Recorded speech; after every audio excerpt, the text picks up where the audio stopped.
Yeah. Okay. All right, you guys. Hi, I'm Melissa. It's so nice to meet you all. I'm really hoping that my little presentation works here today. I am not the most techno savvy. I also just threw this together. I've been specializing in religious trauma for about 4 years now. And I kind of just thought of all the things that came to my mind and threw them on this little presentation. We're probably going to skip through a lot of it because I think I probably put too much and went too in depth. And I want to get to these really great questions. So we'll just go from there.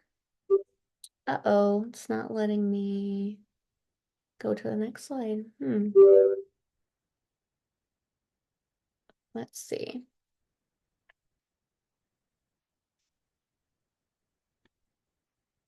Oh, if I go like this, there we go.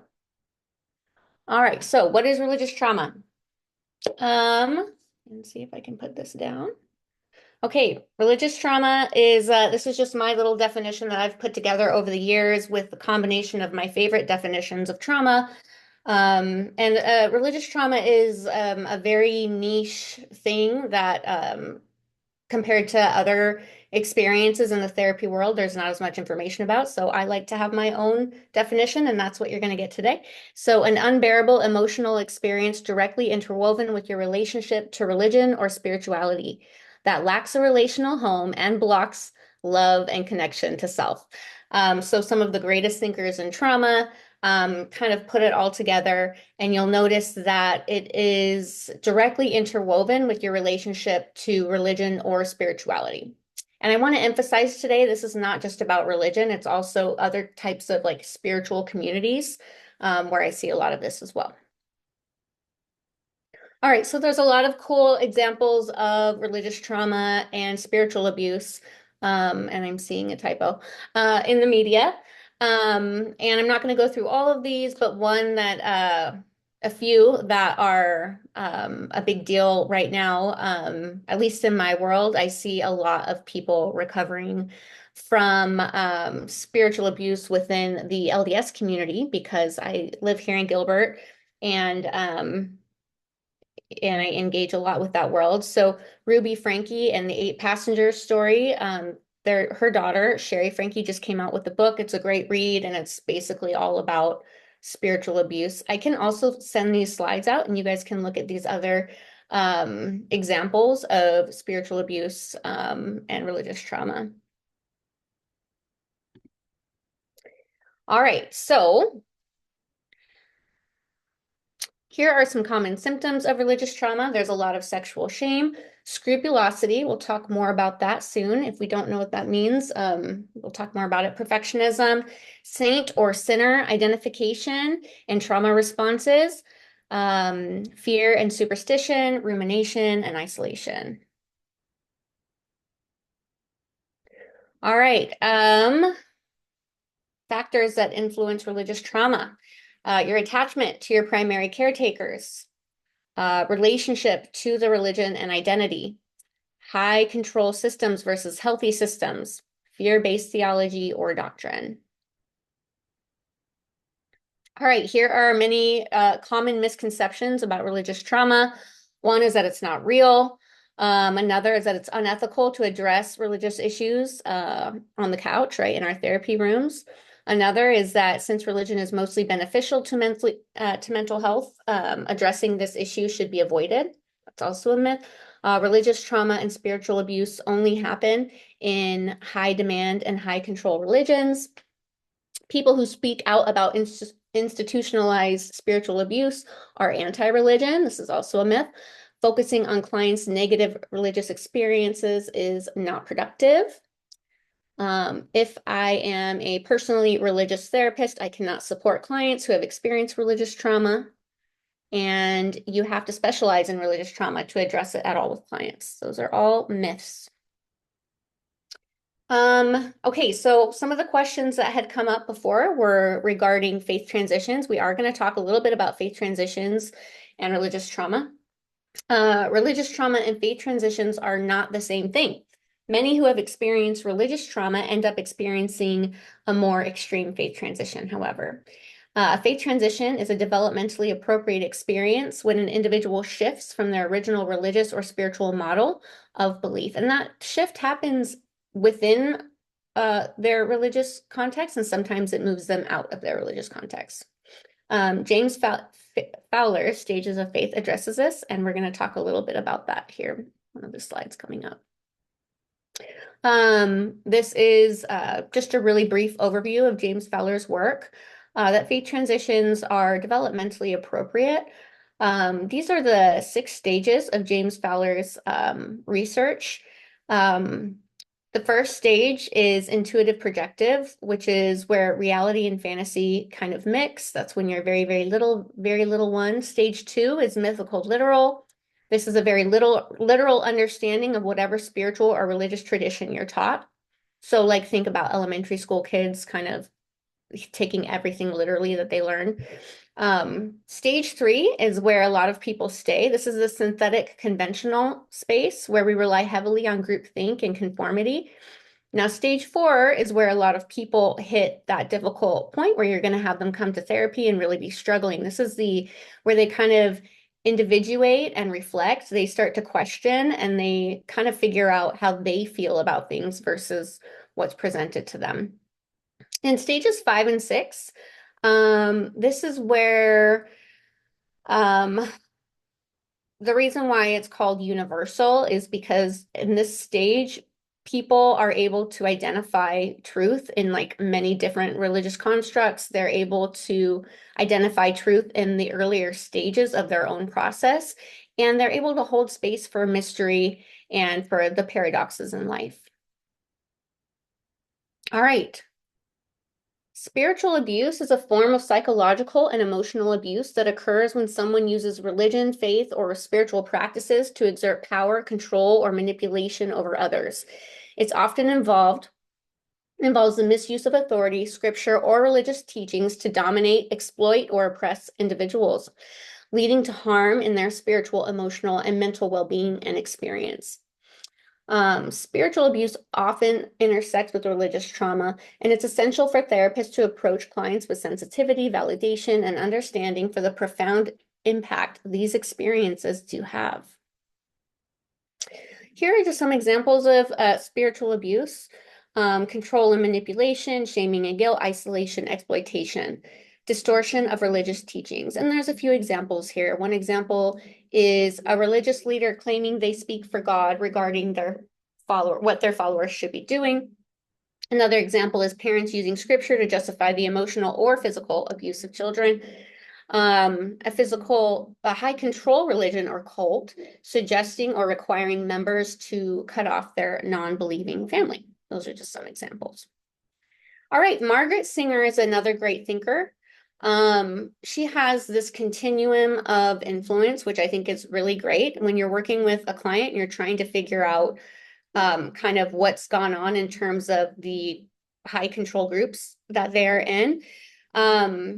This continuum is great because it helps you understand the whole spectrum from education all the way to coercion, which is where we've got more of that thought control and thought reform happening. So education is free, right? You learn it and then you make a choice. Persuasion is guided, but people still have a choice. It's still voluntary. Now, indoctrination is we believe this, you believe this, and this is where we're going to live. We're going to believe these things. And coercion is very manipulative and exploitative. So it's using fear tactics, and it's making sure that people don't have access to information. And that's where you get the really high control groups. I'm sorry for that noise, you guys. I think my trash man is picking up the trash. All right, so Laura Anderson is a great person to read up on, you guys. Her book, When Religion Hurts You, I really recommend. She talks about the difference between adverse religious experiences and religious trauma, and we're going to talk about that a little bit more. So adverse religious experiences, or AREs, are harmful experiences themselves, such as being shamed, excluded, or subjected to authoritarian teachings. So a lot of people, most people who are involved with a spiritual or religious group, they're going to have a few adverse religious experiences, right? That doesn't necessarily mean that they've experienced religious trauma. Religious trauma is the resulting psychological, emotional, and spiritual harm when those adverse experiences overwhelm a person's ability to cope and heal. And now they're affecting the person's future. Why this distinction matters.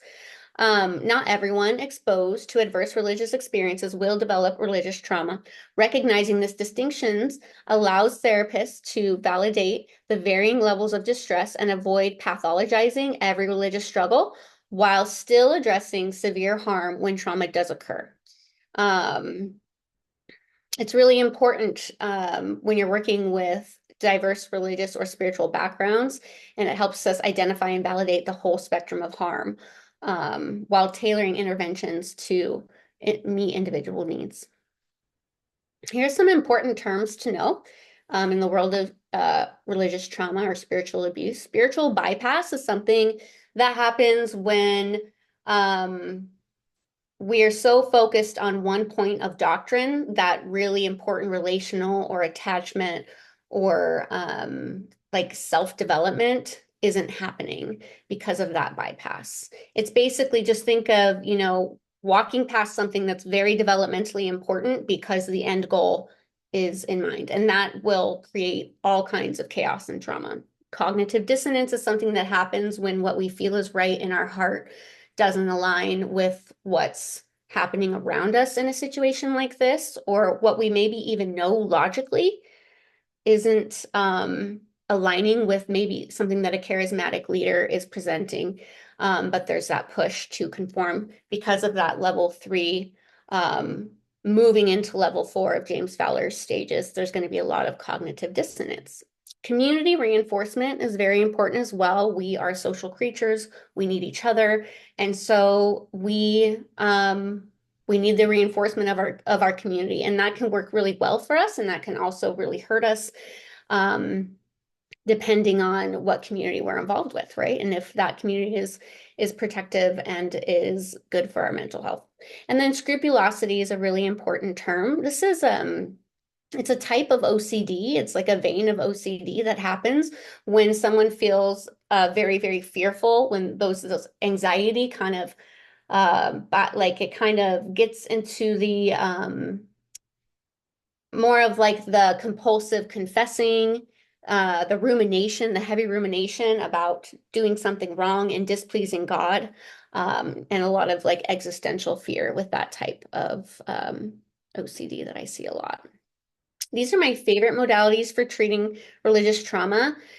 IFS, EMDR, and DBT are my personal favorites. Of course, you can treat religious trauma with a lot of different modalities, depending on your client and what they need.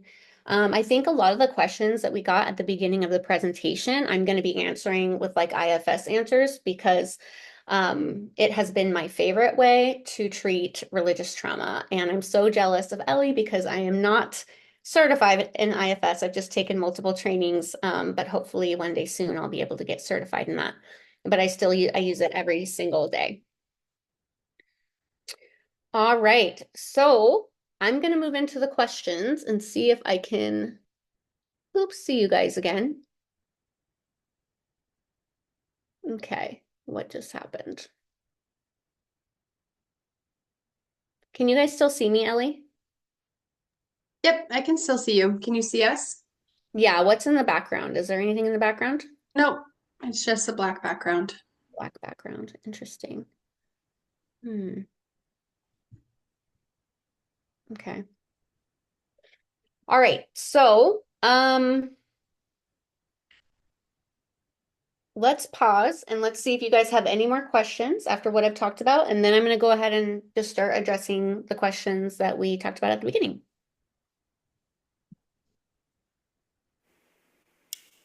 I don't know if I can word this question, but I don't work with this person anymore.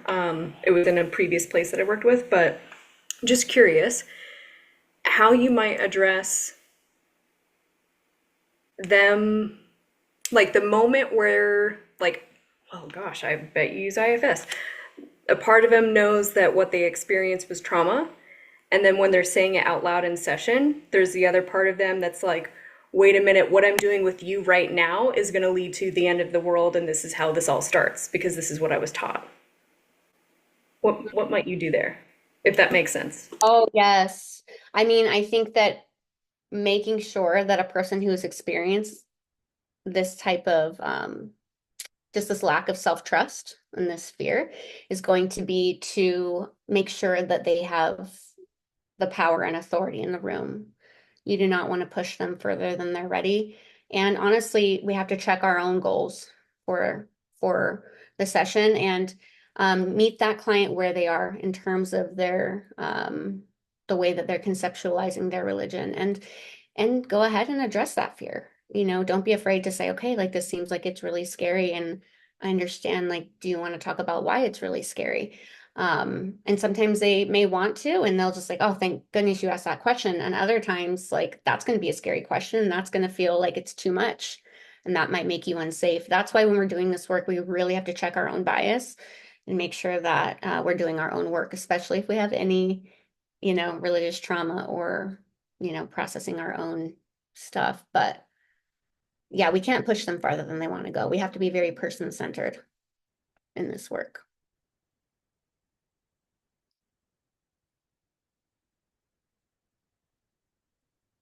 I guess I had one just quick question for the spiritual bypassing. I thought that was really interesting. Could you give just like one or two just like examples of what that might sound like for someone? Gosh, yeah, let me go with grief. This is one I see a lot.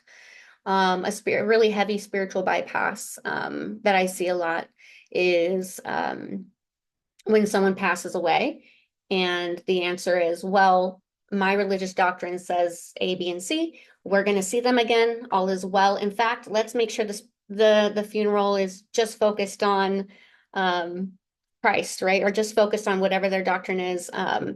And we're not going to show a lack of faith by engaging in the sadness that doesn't make sense because we're going to see them again. That's a spiritual bypass. So now, you know, you've gone 10 years without truly grieving the loss of your whoever. And at some point that's going to hit you and you'll, you know, be in therapy and we'll talk about how that was bypassed. And it's okay to kind of backtrack a little bit and feel what needed to be felt. That's one example, but there are so many.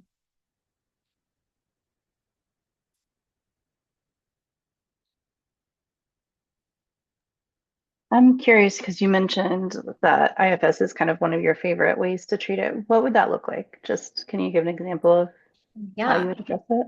Yeah. I'm looking at some of these questions. I'm going to hit one of these questions while I answer that question because I think that they really work together. Okay, so Andrew's question about like identity and the intersection of like culture and religion and adverse religious experiences. When we can look at a person's experience as, you know, multiplicitous, like there's more parts to us than just one, right? I grew up, I grew up LDS and I grew up Mormon, and there's still a part of me that's like, she's that Mormon girl, right? She's still there. And then there's a part of me that was deeply, deeply hurt by my experience as a woman in that space. And then there's a part of me that like really loves and honors and respects people who still have that faith. And then there's a part of me that wants to help people that are in that faith to not have the experience that I had. And all of those parts are super valid. And as a therapist, we can fully honor that Mormon girl part in Mellissa. And we can also, you know, in one session, just work with that part. Another session, we can work with the part that was deeply wounded and maybe full of anger, maybe full of resentment, maybe triggered all the time. Like, who knows? Like, we can dig into that part as well, right? And then we can work with the part that, you know, here's the intersection of sexism in that space. Okay, I'm a woman. Here's what it was like to be a woman in this space. And how does that connect to the wider culture?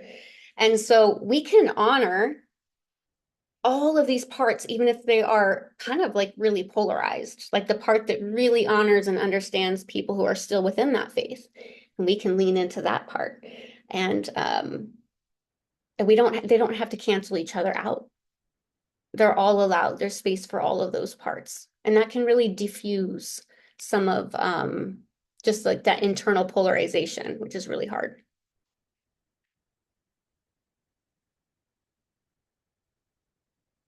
Thanks, Beck.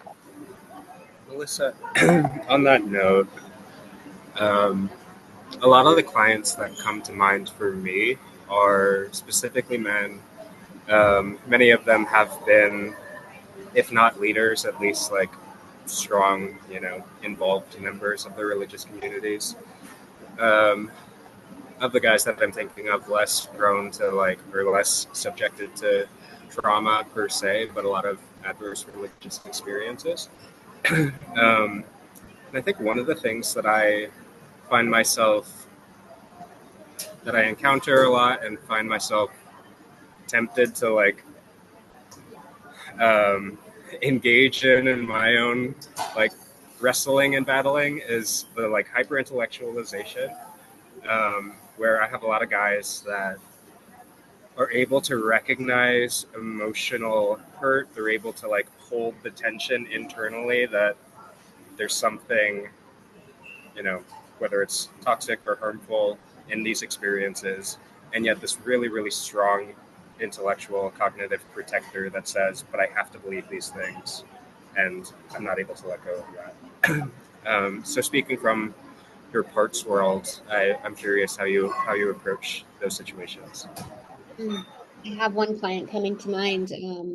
Really, yeah, I see that coping mechanism of the intellectualizer, the smart part, and I think being able to feel and stop thinking, right? So this is kind of going to bring us to some of the other questions that we had here about kind of learning to trust yourself. And IFS is kind of a psycho-spiritual modality, which I like. It does have a bigger picture concept, and that is one reason why I think I find it so helpful with these clients, because learning to trust that self energy means that you stop thinking so much, you stop working from a blended space with that part that's hyper intellectualizing, and you kind of drop into that internal wisdom. That's why my practice is called Inner Compass, that we all have, layered with trauma, layered with our different experiences, but we all have access to that. We have to learn what self energy feels like, and we can help guide a client to that space on the couch. And I think just helping them begin to learn what it feels like to be aligned instead of on the hamster wheel in their head, because they know when they know when they're interacting with the world from that one part, because it doesn't feel good. It doesn't feel good. You're going to see lots of other things in their life that are out of balance. And I've had clients who have done that for 10, 15 years, gone through hell and back, living something that was completely out of alignment for them and harming them. And then they're able to come to this beautiful place. But it comes with a lot of learning how to feel. And I think when it comes to men, unfortunately, we haven't always taught men and little boys, that emotional literacy that they deserve and need space for. And so it's an opportunity for us as therapists to just help pull out the emotion wheel, just start to get the vocabulary rolling and make it a very, very safe space to feel instead of think.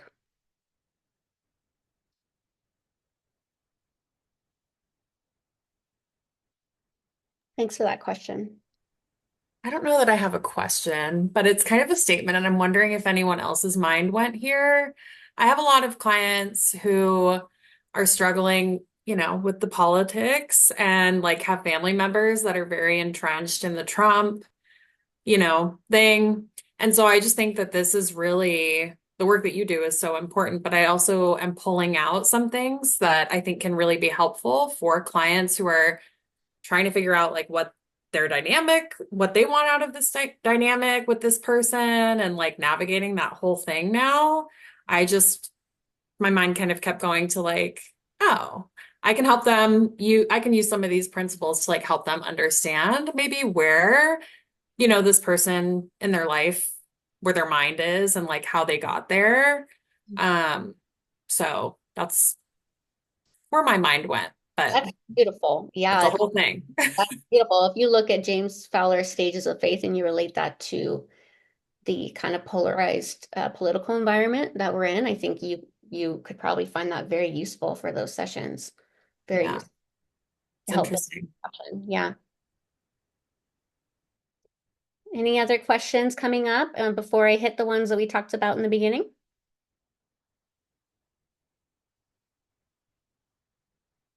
Okay. All right. Let me just kind of look at those and see what comes to mind. Okay, Ellie's question about interfaith marriages and relationships, maintaining relationships, even when there's been a great divide, um, when it comes to religion. And some of the higher demand religions, one spouse deciding to not be in that religion anymore, I'm sure all of you have seen this, can be very impactful on the trust and on the relationship. And so, first of all, we have to understand that as counselors. We have to understand that the frameworks that these individuals are living within are all encompassing. So you have to understand the deep betrayal of one partner when their partner has experienced something that is healthy and developmentally appropriate, which is to shift in some way within their religious and spiritual structure. That is healthy. However, if another person in the marriage has been taught that this means that they are not safe, this means that they are under Satan's power, for example, which is the theology that I grew up with, then we have to have compassion for that betrayal. Because what I see sometimes is therapists are like, I could laugh because this client is having a panic attack about coffee in her kitchen, or something like that. But we're not going to laugh. That's what we have to understand, just how deep rooted the fear is. And we have to give that compassion and space in the room. And then we have to teach each partner to give each other that level of compassion, and that each partner in the relationship needs to have influence. And so, yeah, the coffee can stay in the kitchen, and yeah, the scripture study can happen. And we have to figure out how to function in that way where both partners have influence in the relationship. In terms of more extended family relationships, like parents or siblings, boundaries, boundaries, boundaries. And we all know how to work boundaries. What do I need to do to be safe and to enable this relationship to continue? What are the safeguards that I need so that I can have a relationship with my mom, right? Like, I want to have a relationship with her, but I can't have a relationship with her if this thing keeps happening. So how do I navigate that situation?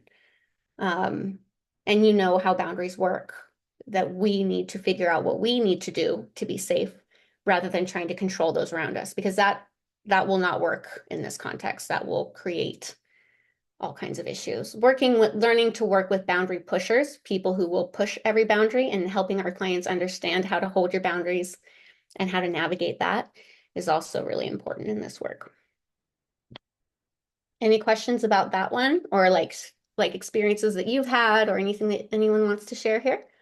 I love that you talk about both partners getting to have influence, and just kind of honoring the humanity and autonomy of both to be able to choose for themselves and be where they're at developmentally.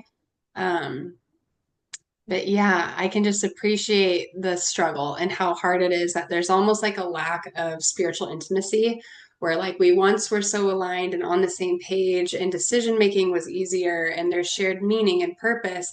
And now we're like almost in two different worlds that I think finding intimacy spiritually or otherwise amidst that difference is like creating a new relationship with someone.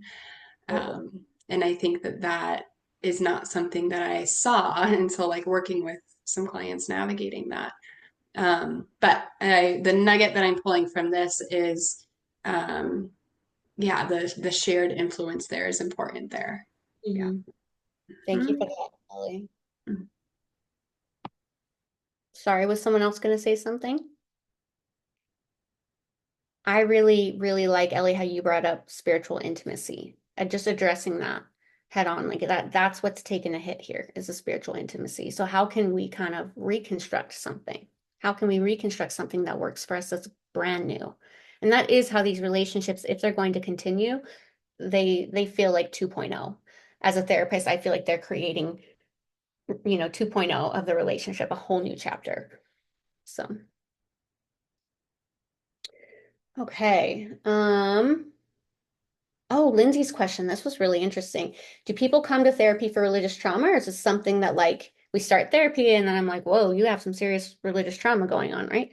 Um, for me particularly, because I have put a lot of time and effort and resources into marketing myself as a religious trauma therapist in Arizona, um, they come to me for religious trauma. So couples will come to me when they're having a really horrible experience leaving their church community and then they're losing their family or whatever it might be, like as a couple. They'll come to me when one person is leaving a religion and the other is stalwart in that religion.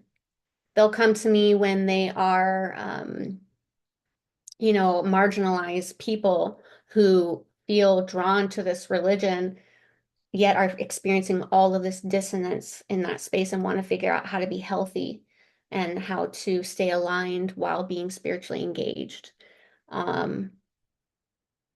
They come to me when they're transitioning out, Jehovah Witnesses, born and raised, and now like they're working their way out of that's very, very, very scary. Leaving Mormonism is really, really hard for most doctrinally based LDS people. It will come with, there will be religious trauma, most likely that they will experience. So yeah, because I have marketed myself that way, honestly, from the beginning, I think even before I finished grad school, I was marketing myself that way. I'd say probably 85 to 90% of my caseload are people who have come to me for that specifically. And then 10% is just like other normal, like whatever, trauma, more general stuff. Any questions there about any of that? Okay. Okay, Amanda's question, how to help to trust their judgment. Oh my gosh, this is so amazing because I don't really know how it works, but it does work. People begin to trust themselves when they get to know themselves. And whether we're doing EMDR or IFS is my favorite for this. Building a compassionate relationship with the different parts of you and learning to respect your humanity, your messy humanity. That's where it's at. And then it just happens. And I don't think that that's something that we can do directly, right? Looking at a client and saying, you can trust yourself, like you're making the right decision, like that's, you're not crazy, like this is okay, we're allowed to talk about this. That won't work. You have to help them understand the parts of them that are terrified and why they're terrified, and then help them meet those parts and to give those parts of them the nurture that they need from themselves as their own primary caretaker, not as you as their therapist. So we want to redirect kind of a reclaiming or a reconnection between themselves and the different parts of them, and really neutralizing any fear or, the exiles, working with exiles, like being able to meet those parts of themselves that have been buried very, very deep and teaching them to have compassion for all the parts of themselves. They start trusting themselves. They start to know themselves, and it just happens. It's really beautiful to watch. They make hard decisions, they make big decisions, and I just have so much respect for those clients who have to do that.